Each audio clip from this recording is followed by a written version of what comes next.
மக்கள் அனைவருக்கும் வணக்கம். நேரா விஷயத்துக்குள்ள போயிடலாம். ஒரு ஆடியோ ஒன்று நான் இப்போ வெளியிடுறேன். அது யார் சார்ந்தது அப்படின்னா ஃபெலிக்ஸ் ரெட்பிக்ஸ் உடைய ஃபெலிக்ஸ் அவர்கள் சம்பந்தப்பட்டது. அந்த ஆடியோவை முழுமையாக கேளுங்க. அதற்கு முன்பு உங்க எல்லா பேரும் நான் சொல்ல வேண்டிய விஷயம் என்ன அப்படின்னா, சவுக்கு சங்கர் அவர்கள் ஒரு குறிப்பிட்ட பெண்ணோட தொடர்பில் இருக்கார். இது அவருடைய தனிப்பட்ட விவகாரம். அதுக்குள்ளே போய் பேச வேண்டிய அநாகரிகமாக விமர்சனம் பண்ண வேண்டிய அவசியம் எனக்கு கிடையவே கிடையாது. அது எனக்கு தேவையும் கிடையாது. ஏன்னா ஒவ்வொரு மனிதனுக்கும் தனிப்பட்ட அந்தரங்கமான விஷயங்கள் உண்டு. அதுக்குள்ளே போய் தேடி அதை அவமானப்படுத்துற வேலை சவுக்கு சங்கர் செஞ்சுட்டு இருந்தாரு. நாம செய்யறது கிடையாது. ஆனா அதே நேரம் சவுக்கு சங்கர் அந்த குறிப்பிட்ட பெண்ணோட சேர்ந்துக்கிட்டு ஒரு 3 கோடி 4 கோடிக்கு பினாமியாக சொத்து சேர்க்கிறான்னு வச்சுக்கவே, அது குற்றம். 2 பேரும் சேர்ந்து ஒரு குற்றத்தை நிகழ்த்துறீங்க. அந்த குற்றம் நிகழ்த்துறதுக்காக 2022 ஒரு ஃபோன் நம்பர் ஒன்று வாங்கியிருப்பாரு மாலதி பேர்லயே. ஆனா அந்த ஃபோன் நம்பரை இவர் தான் பயன்படுத்துவார். 2012 மாலதி அவர்கள் ஒரு ஃபோனை பயன்படுத்துறாங்க. ஆனா புதிய நம்பர் சவுக்குக்காகவே வாங்கி அதற்கப்புறம் இந்த டீலிங் எல்லாம் நடந்துச்சு. எனவே இதெல்லாம் தனிப்பட்ட விவகாரத்துக்குள்ள போய் கிடையாது. இவங்க 2 பேரும் கூட்டு சதியா சில வேலைகள் பார்த்தாங்க. அந்த விஷயத்தை வெளியே கொண்டு வரதான் நோக்கமே தவிர இவங்க என்ன உறவுல இருந்தா எனக்கு என்ன, அதனால எந்த பயனும் கிடையாது. அதனால எந்த பயனும் சமூகத்துக்கும் கிடையாது, நாட்டுக்கும் கிடையாது. 2 அடல்ட் அவங்க சம்பந்தப்பட்ட விஷயம். அதே போல ரெட்பிக்ஸ் சம்பந்தப்பட்ட விஷயத்துல ஃபெலிக்ஸ் அவர்கள் ஏன் இந்த 2 பேர் எடுக்கணும்னா, இந்த 2 பேருமே ரொம்ப நெருங்கிய தொடர்போட சதியோட செயல்பட்டவர்கள். இவங்களுடைய சதின்றது முழுமையாக வீழ்த்தப்பட வேண்டிய விஷயம். அது ஏன்றதை கடைசியா சொல்றேன். இப்போ நம்ம வெளியிடக்கூடிய அந்த ஆடியோவும் தனிப்பட்ட நபர்களுடைய உரையாடல் தானே அப்படின்னு சில பேர் எழுப்புறதுக்கான வாய்ப்புகள் உண்டு. அப்படி கிடையாது. ரெட்பிக்ஸ் உடைய ஃபெலிக்ஸ் அவர்கள் சம்பந்தப்பட்ட ஒரு பகுதி மட்டும்தான் இங்க நடமாடுது. அவர் தன்னை யோக்கியனா காட்டிக்க முயற்சி பண்றாரு. ஆனா பின்பகுதியில் நிறைய பெண்களுடன் தொடர்பு இருக்கான்றதுக்குள்ள நான் போறல. ஆனா பல பேர்ட்ட காசை வாங்கி ஏமாத்துறாரு. மேற்கொண்டு ஏதாவது கேட்டேன்னு வச்சுக்கோங்க, சவுக்கு சங்கர் ஃபெலிக்ஸ் இந்த 2 பேரும் சேர்ந்து மிரட்டி அனுப்பிடுறாங்க. சாதாரண பெண்கள் இல்லையா, எனவே போய் தொழிலாக நகர்றாங்க பாருங்க. இதுவே இவங்களுக்கு பல பேருக்கு வசதியாக மாறிடுது. நல்லா புரிஞ்சுக்கோங்க. தன்னுடைய தேவைக்கு பயன்படுத்தணும் மட்டும் இல்லாமல் அவங்கள்ட்ட காசையும் பறிக்கிறது இல்லையா, அவங்க காசையும் பறிக்கும் போதுதான் அந்த இடத்துல இவங்களுடைய குற்ற செயலை கண்டிக்க வேண்டிய அவசியம் ஏற்படுது. எனவே இது தனிப்பட்ட விவகாரம் போக முடியாது. இதனால் பாதிக்கப்பட்ட நபர்கள் இருக்காங்க, எல்லா பேரையும் வெளியே கொண்டு வர வேண்டிய அவசியம் இருக்கு. அப்போ அதை தாண்டி என்ன காரணங்கள் இருக்கு, இதோட போதும். ஆடியோவை கேட்டுருங்க, அதுக்கப்புறம் விவகாரத்துக்குள்ள வரேன். ஐயாக்கா, நான் பேசுகிறேன். இந்த மெசேஜ் லாஸ்ட் மெசேஜ். நான் அதுக்கப்புறம் இதுலேயும் அவைலபிளாக இருக்க மாட்டேன். ஓகேக்கா, I just left your husband. Okay, totally 100% இதுமே எனக்கு எந்த லிங்க்கும் இது இருக்கவே இருக்காது. நான் இத்தனை நாளும் பேசுனது கூட நான் தப்பா எதுவும் பேசிட்டு பழகினதோ கிடையாது. ஓகேவாக்கா, நான் காசு கொடுத்தது கூட நான் வச்ச பாசம். இவங்க ஒரு கமிட்மெண்ட் கொடுத்தாங்க. எப்படின்னா, நீ ரிட்டையர் ஆகி வயசானதுக்கு அப்புறம் என் கூடயும் ஜெயின் கூடயும் வந்து இருந்துரு. அந்த ஒரு விஷயத்துலதான் நான் உண்மையால விழுந்துட்டேன். எனக்கு 3 monthsக்கு முன்னாடி வேலை போயிடுச்சு. ஓகேவா, வேலை போனதுக்கு அப்புறம் என் மேனேஜ்மெண்ட்ல என்ன சொன்னாங்க, இந்த மாதிரி நான் உன்னோட விசாவை ஹோல்ட் பண்ணி வைக்கிறேன், நீங்க வேலை கிடைச்சதுக்கு அப்புறம் சொல்லுங்க, நான் கேன்சல் பண்ணிடுறேன், அப்புறம் கேன்சலேஷன் பேப்பர் வாங்கிக்கோ. ஓகேவா, ஸோ எனக்கு சம்பளம் எதுவும் கிடையாது கையில். நான் அன்னையிலிருந்து வேலை தேடிட்டு இருக்கேன். இங்கெல்லாம் எப்படின்னா லைசன்ஸ் ப்ராசஸ்லாம் பண்ணணும். ஒரு ஃபெசிலிட்டிலேருந்து இன்னொரு ஃபெசிலிட்டி மாற்றுறதுக்கெல்லாம். அதுக்கு நான் ஒன்றுமே சொல்லலைக்கா. நான் கடை எங்கேயாவது பரட்டி கொடுங்க, நான் அந்த காசை திருப்பி கொடுத்துருவேன் அப்படின்னு தான் நான் ரொம்ப தன்மையாக தான் கேட்டேக்கா. 3 வேலை வந்துச்சுக்கா. 6 லட்சம் ரூபாயில் ஒன்று, 4 லட்சம் ரூபாயில் ஒன்று, அப்புறம் திருப்பி 4 லட்சம் ரூபாயில். எல்லா வேலையும் இந்த பணத்துக்காக வெயிட் பண்ணி போயிடுச்சு. நான் இப்போ பேசுறது பணத்துக்காக இல்லை. நான் அப்படியே சுத்தமாக இதோட நான் விட்டு விலகிடுவேன். எனக்கு அந்த காசே வேண்டாம். ஏன்னா நீங்கள் எவ்வளோ கஷ்டப்படுறீங்க, அவங்களும் எவ்வளோ கஷ்டப்படுறாங்கன்னு தெரியும் ஒரு காசை பிரட்டுறதுக்கு. இன்னைக்கு நான் கஷ்டப்பட்டாலும் நான் இப்படியே இருந்துட போறேன். நல்லா தான் இருப்பேன், எனக்கு சொத்து இருக்கு, சுகம் இருக்கு, நான் நல்லா வாழ்ந்துக்குவேன். இந்த 3 மாசத்துலக்கா என் கையில செலவுக்கு காசு இல்லாம பட்டினியா கிடந்தேன்க்கா. வெறும் நெஸ்கஃபே பிரெட் மட்டும் குடிச்சு சாப்பிட்டு வாழ்ந்தேன். ஒரு மாசம் அப்படி போச்சு. நீ அன்னைக்கு காஃபி கூட கிடையாது, அப்படியே மயக்கத்துல கிடந்தேன். இப்படி இருக்கக்கூடாதுன்னு சொல்லிட்டு என்னோட ரெண்ட் வரும். அது லோனுக்கு தானா போயிடும். அது போகிறதுக்கு டேட்டுக்கு முன்னாடி ஒரு 10,000 ரூபாய் இவங்ககிட்ட ஸ்கிரீன்ஷாட் அனுப்பிட்டு, இந்த மாதிரி 10,000 ரூபாய் இங்க உள்ள ஒரு அண்ணாவோட என்ஆர்ஓ அக்கௌண்ட்டுக்கு அனுப்பிட்டா இங்க கமிஷன் எடுத்துட்டு கொடுப்பாங்க 100 ரூபாய். 10,000 ரூபாய் மொத்தம் 500 ரூபாய் 100 ரூபாய் கமிஷன் எடுத்துக்கிட்டு 400 திர்ஹம்ஸ் எனக்கு கொடுப்பாங்க. அதை வாங்கி நான் அரிசி 1 கிலோ, அதுக்கப்புறம் காப்பி தூள், எது நான் சாப்பிட்டு சர்வைவ் ஆக முடியுமோ அந்த மாதிரி நான் வாழ்ந்தேன். நான் அந்த மாதிரி தான் நான் தியாகம் பண்ணேக்கா. 3 வேலையும் போயிருச்சு. ஓகேக்கா, அப்ப என்ன பொறுமையா சரி இவங்களால பரட்ட முடியாது, இவங்களே கஷ்டப்படுறாங்க, நம்ம தொந்தரவு பண்ணக்கூடாதுக்கா. 10 நாளா அப்படியே என் பக்கம் லைட்டு திருப்புறாங்கக்கா. இந்த காசு உனக்கு எப்படி குடிச்சா என்ன பேசுனே தெரிய மாட்டேன், நீங்க எப்படி வாழ்ந்து. இப்ப கூட நான் ஃபைனலா என்ன சொன்னேன், ஜெயனக்காக்கு கோயில் கட்டணும் உங்களோட வாழ்ந்ததுக்கு. சத்தியமா உங்களை விட பெருமைசாலி இந்த உலகத்துல யாரும் இருக்க முடியாது. சொல்றாங்க அந்த காசு ஃபாரின்ல வேலை பார்க்குறவங்களுக்கு எல்லாம் NRO அக்கௌண்ட் தான் வச்சுக்க முடியும். NRO NRE அக்கௌண்ட்டுக்கு அது எல்லாமே விசா ஒர்க் பர்மிட்டோட ரிலேட்டட் ஆனது. எங்களுக்கு KYC அப்டேஷன் டாக்குமெண்ட் எதுதான், ஐடி ப்ரூஃப், நம்ம இங்கே வேலை பார்க்குறோம், இதுதான் இங்கே தான் வேலை பார்க்குறோம் அப்படின்னு சொல்லி அந்த பர்மிட்லாம் நம்ம அனுப்புனாதான் அந்த அக்கௌண்ட் ஆக்டிவேட்ல இருக்கும், டிரான்சாக்ஷன் பண்ண முடியும். இவன் என்னோட மேனேஜ்மெண்ட்ல என்ன பண்ணிட்டான் தெரியுமா, இன்சூரன்ஸும் லேபர் கார்டும் போன மாசம் அவன் என்கிட்ட சொல்லாமே கேன்சல் பண்ணிட்டாங்கக்கா.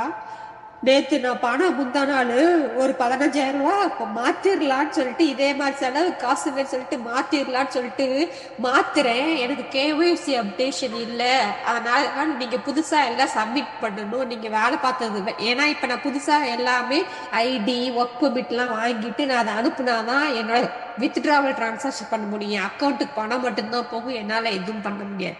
அதை ஸ்கிரீன்ஷாட் அனுப்புறேன், நான் ஃபேக்காங்கா. அந்த ஸ்கிரீன்ஷாட் எல்லாம் நான் பொய்யா அனுப்புறேனாமா அவங்களுக்கு. போன 10 நாளா இந்த காசை வச்சு எனக்கு அசிங்கமா இருக்குக்கா. இந்த காசு என் கால் தூசுக்கு சமானம். நான் பட்டினி கிடந்து கூட நான் வாழ்ந்திருக்கேன். ஒருத்தர் காசு திருடி தின்னது இல்லை. இவங்க சொல்றாரு அந்த காசு உனக்கு எப்படி வந்துச்சு அப்படின்னு அசிங்கமா கேக்குறாங்கக்கா. இந்த ஸ்கிரீன்ஷாட் எல்லாம் பொய்யா. நான் எப்படிக்கா SBIல போய் இந்த ஸ்கிரீன்ஷாட் பொய்யா. நான் அப்பவும் உடனே நான் ஒரு அக்கௌண்ட்டுக்கு அவங்க அக்கௌண்ட்டுக்கு நான் 1000 ரூபாய் ஜஸ்ட் ஒரு எக்ஸாம்பிளுக்கு நான் அனுப்பிட்டு அதை ஸ்கிரீன்ஷாட் எடுத்து OTP ஸ்கிரீன்ஷாட் எடுத்து எனக்கு என் டெக்லைனுக்கு என்ன ரீசன் சொல்றாங்களோ அதை ஸ்கிரீன்ஷாட் எடுத்து அனுப்புறக்கா. அதெல்லாம் ஃப்ராடா பொய்யாக்கா. சத்தியமா நான் கடைசியா என்ன தெரியுமா சொன்னேன், போய் ஆன்லைன்ல போய் பொண்ணு தேடு, பொண்ணு பிடிங்க. ஓகே, ஆனா என்ன மாதிரி யாரு இல்லாத அம்மா அப்பா இல்லாத அனாதை பொண்ணு என்னமே ஏமாத்தாதுன்னு மட்டும் நான் சொல்லிட்டேன்க்கா. கேவலம் இந்த காசுக்காக இவங்க இப்படி பேசுறது. நல்ல வேலை இப்பவே தெரிஞ்சிருச்சுக்கா, பின்னாடி பெருசா எதுவும் ஆகாம. நான் இப்ப சொல்றேன், எழுதி வச்சுக்கோங்கக்கா. அசிங்கமா பேசுறாங்கக்கா. நான் பொய் சொல்றேன்னா, ஃப்ராடா, காசுக்காக ஃபேக்கா பண்றேன்னா, காசுதான் எப்படியாக்கா இந்த உலகத்துல எல்லாம் நிர்ணயிக்குது. நான் இப்ப சொல்றேன், நான் அனுப்பின காசுல இருந்து எனக்கு 1 ரூபாய் வேண்டாம். ஆனா நீங்க எந்த மாதிரி ஹஸ்பண்டோட வாழ்றீங்க தெரியுமா? ரொம்ப கஷ்டம்க்கா, ரொம்ப கஷ்டம். உங்களுக்கு கோயில் தான் கட்டணும். கடைசியா நான் சொன்ன வார்த்தை, ஜெயனக்காக்கு கோயில் கட்டின கம்ப்ளீட்டாக்கா நான் விட்டு விலகிட்டு. ஏன்னா நான் நல்ல குடும்பத்துல பிறந்த பொண்ணு. எங்க அம்மா ஒருத்தனுக்கு தான் புத்தி வரிச்சு என்ன பெத்தாங்க. ஓகேவா, நான் கஞ்சி கூட குடிச்சிட்டு வாழ்த்துருவேக்கா. மான மரியாதைக்கு பயந்து வாழ்றவ. ஆனா ஒண்ணு, இப்படி ஒரு ஆளை நான் பார்த்தது இல்லைக்கா. சொல்றேன். அப்புறம் எதுக்கு என்ன கடைசியில ஜெயன் கூட என் கூட வந்து நீ ஒர்த்து கிடையாது அப்படிங்கிறாங்கக்கா. நான் ஒர்த்து இல்லாம இருந்துட்டு போறேன். நீங்க உங்க ஹஸ்பண்ட் 2 பேரும் நல்லபடியா பாத்துக்கோங்க. ஆனா பாவத்தை சம்பாதிக்க வேண்டாம் 2 பேரும் சொல்லுங்க தயவு செய்து. எவளாவது கல்யாணம் பொண்ணை ஏமாத்த சொல்லுங்கக்கா. பழகி என்ன மாதிரி அனாதராய வேண்டாம் சொல்லிருங்க. அவங்களுக்கு புத்தி சொல்லிருங்க. கடைசியா முதலாவது ஃபெலிக்ஸ் அவர்கள், அதாவது ரெட்பிக்ஸோட ஃபெலிக்ஸ் அவர்கள் இருக்காங்களே, இந்த மாதிரி சம்பவத்தில் ஈடுபடலைனோ, இல்லாட்டி இது தவறான குற்றச்சாட்டுனோ, இல்லாட்டி இந்த மாதிரி தொடர்பே அவருக்கு இல்லைனோ அப்படின்னு யார் மறுக்கிறதுக்கான முழு உரிமை இருக்குன்னா ஃபெலிக்ஸ் அவருடைய மனைவி அவர்களுக்கு. எனவே அவருடைய மனைவி நேற்று தான் ரெட்பிக்ஸில் வெளியான அதுவும் பெண் காவலர்களை பற்றியான தவறான விஷயத்துக்கு நாங்கள் மன்னிப்பு கேட்டுக்கிறோம்னு சொல்லியிருந்தாங்க. அது மதிக்கத்தக்க கருத்து. ஆனால் அதே நேரம் ஃபெலிக்ஸ் அவருடைய மனைவி ஒரு முக்கியமான விஷயத்தையும் சொல்கிறாங்க. அது என்னன்னா, நாங்கள் பெண்களை போற்றும் விதமான விஷயங்களை தான் செஞ்சுருக்கோம். அப்படி கிடையாது. அதை ஃபெலிக்ஸ் அவரோட மனைவி அவர்களுக்கே தெரியும். அவங்கள குறை சொல்ல விரும்பல, அவங்களுக்கே அவருடைய கணவர் யாருன்ற விஷயம் தெரியும். அது தெரியும்ன்றதும் இப்போ எங்கள்கிட்ட ஆதாரத்தோட தெரியும். எனவே ஃபெலிக்ஸ் அவர்கள் சம்பந்தப்பட்ட விவகாரம் அது குறிப்பிட்ட அளவு அவர் எப்படி அந்த சமூகத்தில் மறைஞ்சு வாழ்றார் அப்படின்ற விஷயத்த கொஞ்சம் உடச்சி பேசுறது நல்லது. ஏன்னா அப்பதான் அவர் திருந்துவார். அதே மாதிரி இவர் பின்னாடி இதே மாதிரி தெரியக்கூடிய ஒரு பெரிய கும்பல் ஒன்று இருக்குது. அந்த கும்பலும் இப்போ திருந்தும். எனவே ஃபெலிக்ஸ் அவருடைய மனைவி அவர்கள் இது சார்ந்து பதில் கொடுத்தாங்கன்னா சந்தோஷம், அதோட நிறுத்திக்கிறோம். இல்லை ஃபெலிக்ஸ் அப்படிலாம் கிடையவே கிடையாது அப்படின்னு சொல்லிட்டு அதிமுக ஐடி விங்கில் ஆரம்பிச்சு, ஏன்னா அதிமுகவுக்காக வேலை பார்த்தாங்களே, அந்த ஐடி விங்கில் ஆரம்பிச்சு வேலுமணி வரைக்கும் எல்லா பேரும் சேர்ந்து வரிஞ்சு கட்டிக்கிட்டு மறைமுகமாக யாராவது வேலை பார்த்தீங்கன்னு வச்சுக்கோவேன், ஃபெலிக்ஸ் அவருடைய மற்ற விவரங்களை வெளியிட வேண்டியிருக்கும். நான் வெளியிட விரும்பலை, ஏன்னா எல்லாமே அந்தரங்கமான விஷயமா இருக்குது. அது எல்லாத்தையும் நான் வெளியிட விரும்பலை. ஆனால் ஃபெலிக்ஸ்ன்ற நபர் அந்த அந்தரங்கன்ற விஷயத்தை தாண்டி தனிப்பட்ட விதத்தில் இந்த சமூகத்தில் ஒரு ஓனாய் போல நடமாடுறார். அவர் மட்டும் கிடையாது, சவுக்கு சங்கரும் அப்படிதான். இந்த ரெண்டு பேரும் கூட்டு கலவாணியா, இவருக்கு அவரே அவருக்கு இவர் ரெண்டு பேரும் நல்லா உதவி செஞ்சுக்கிட்டு ஊருக்குள்ள மிரட்டிக்கிட்டு வாழலான்னு பார்க்குறாங்க. ஒரு மீடியாவை நம்ம கையில் வச்சிருக்கோம், யாரை பற்றியும் அசிங்கமாக எழுதலாம் அப்படின்ற ஒரு துணிச்சல் ஒரு 10 வருஷத்துக்கு முன்னாடி சவுக்கு சங்கர் அவர்களுக்கு இருந்தது. அதே துணிச்சலோட தான் இன்ன வரைக்கும் எல்லா வேலையும் பார்த்துக்கிட்டு இருக்காரு. அதை இந்த விவகாரத்தை பொறுத்த வரைக்கும் ஏற்றுக்கொண்டு நகர முடியாது. இந்த இடத்துல கூடுதலா ஒரு கேள்வி வரும். அது என்ன அப்படின்னா, ஃபெலிக்ஸ் அவருடைய மனைவி எதுக்கு இழுக்கிறீங்க? அது தப்பு இல்லையா? குடும்பத்தெல்லாம் எதுக்கு இழுக்கிறீங்க? தனிநபர் செஞ்ச தப்பு இல்லையா? அப்படின்னா ஃபெலிக்ஸ் அவருடைய மனைவி அவர்களுக்கு போதுமான அளவுக்கு இது சம்பந்தப்பட்ட செய்திகளும் தெரியும், யார் யார் பாதிக்கப்பட்டுன்ற விஷயம் தெரியும். கேட்க ஆள் இல்லாம யாரும் வரமாட்டாங்க அப்படின்ற நிலைமையில் இருக்கக்கூடிய பெண்களை ஆன்லைனில் தேடி பிடிச்சி அவங்கள்ட்ட மெதுவாக பேசி ஒரு உறவை உருவாக்கி பின்னாடி அவங்கள்ட்ட காசை வாங்கிட்டு எல்லாமே அனுபவிச்சுட்டு அந்த காசையும் கொடுக்காம ஏமாத்துறது பாருங்க, ஏமாத்த முயற்சி பண்றது, இல்லாட்டி கொடுக்காம தட்டி கழிக்கிறது, இது எல்லாமே ஒரு ரகம் தான். எனவே ஃபெலிக்ஸ் அவருடைய மனைவி அவர்களுக்கு இது விவகாரம் ஓரளவுக்கு தெரியுது. அதோட சேர்த்து அந்த குறிப்பிட்ட நிர்வாகத்தில் அவங்களும் ஒரு நிர்வாகியாக பொறுப்பு வகிக்கிறாங்க. எனவே இந்த ஒட்டுமொத்த விவகாரத்துக்கு அவங்க பதில் சொல்ல வேண்டிய கடமை இயற்கையாக உருவாகுது. ஒரு சாதாரண எதுவும் தெரியாத, தன் பிள்ளைகளை மட்டுமே வளர்க்கக்கூடிய, தன் கணவரை பற்றியான விவரங்கள் தெரியாத அப்படியான பெண் வச்சுக்கவே நிச்சயம் ஃபெலிக்ஸ் அவருடைய மனைவி விஷயத்தை உள்ள இழுக்க போறது கிடையாது. ஆனா இங்க அப்படி கிடையவே கிடையாது. இதற்கடுத்து மீண்டும் மீண்டும் வைக்கக்கூடிய வாதம் என்ன அப்படின்னா, சவுக்கு ஃபெலிக்ஸ், இந்த சவுக்கு அவர்களால அவர் மீது எதுக்கு இவ்வளவு வன்மம்? அதற்கடுத்து அதிமுகவுடைய சில நபர்கள், அதுவும் ஏவி விடப்பட்ட சில நபர்கள் சவுக்குக்கு வக்காலத்து வாங்கிட்டு ஊருக்குள்ள பேசி தீராங்க. அவங்க எல்லாத்துக்கும் நான் சொல்றீங்களே, இதுல வன்மமும் கிடையாது, ஒரு பொறாமை மனங்கட்டி கிடையாது. அந்த ஆளு பொதுவாகவே ஒரு சேடிஸ்ட். அதாவது அந்த ஆளு எப்படியோ நீங்க இந்த விஷயத்தை வளர்த்து விட்டுட்டீங்க, அதாவது சமூகமா சேர்ந்து நம்ம வளர்த்து விட்டோமான்னு தெரியல. ஏன் அப்படி சொல்றேன் அப்படின்னா, ஜெயிலுக்குள்ள போனான்னு வச்சுக்கவே அவன் எந்த அளவுக்கு கஷ்டப்படுறான்றதை கேட்டு அறிஞ்சு சந்தோஷப்படுற ஒரு உயிரினம் உண்டா? ஏன்னா ஜெயில்ன்றது மனித உரிமை மீறக்கூடிய இடங்கள் மட்டும்தான் எனக்கு தெரிஞ்சு. எனவே ஜெயிலுக்குள்ள போறதுலாம் ஒரு பெரிய சந்தோஷமான விஷயம்லாம் கிடையாது. ஆனா இந்த ஆளு யாரெல்லாம் ஜெயிலுக்கு போனாங்களோ அவங்கள பத்தி எவ்வளவு முடியுமோ அவ்வளோ தரக்குறைவா பேசி அது ஆனந்தம் அடைஞ்ச ஆளு. அதுல ஆனந்தம் அடைகிறது மட்டும் கிடையாது, அவங்க குடும்பம் எல்லாத்தையும் இழுத்து விடுறது. எவ்வளவு முடியுமோ யாரு கிடைக்கிறாங்களோ அவங்களை முழுமையா நாசம் பண்றதுக்கு என்னென்ன முடியுமோ அத்தனையும் கையில் எடுப்பார். இந்த அளவுக்கு ஒருத்தருக்கு எப்படி புத்தி போகும்? கொஞ்சம் யோசிங்க. முன்னை பின்னே ஏதாவது சண்டை இருந்தா கூட போகலாம், ஆனா சண்டை சச்சரவே இல்லாத ஒரு தனிநபரை பத்தி மீடியால உட்காந்து எந்த அளவுக்கு முடியுமோ அவங்க குடும்பத்தையே காலி பண்ற அளவுக்கு ஒருத்தர் எப்படி பேச முடியும்? நான் இந்த விஷயத்துல குற்றச்சாட்டுறது ஓ பன்னீர்செல்வத்தில் ஆரம்பிச்சு என் விவகாரம் வரைக்கும் என்ன மட்டும் தனிமைப்படுத்தாம ஒட்டுமொத்த குடும்பத்தையும் எப்படியா இழுத்து நாசம் பண்றதுக்காகவே என்னென்ன முடியுமோ அத்தனை பொய்யும் சொல்றான்.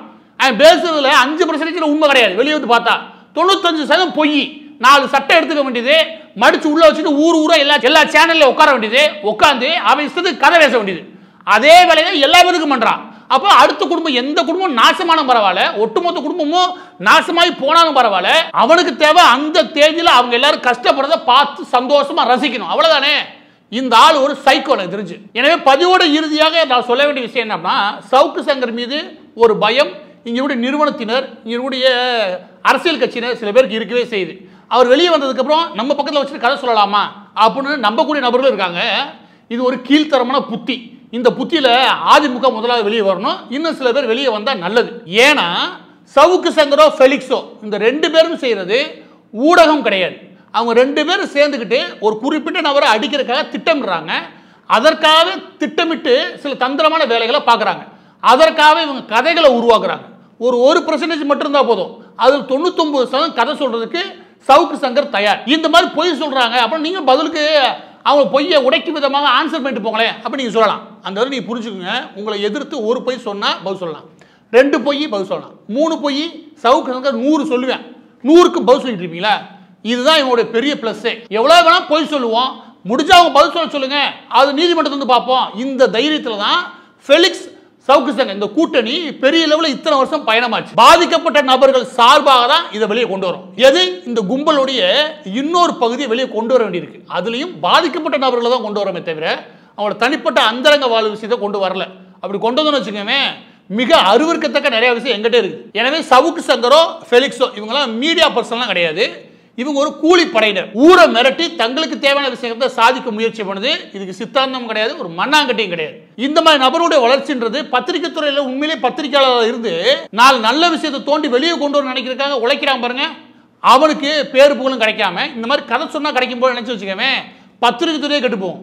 பத்திரிகை துறை கெட்டுச்சுன்னு வச்சுக்கவே இருக்க எல்லா துறையும் கெடுத்துடலாம் மெல்ல மெல்ல மெல்ல.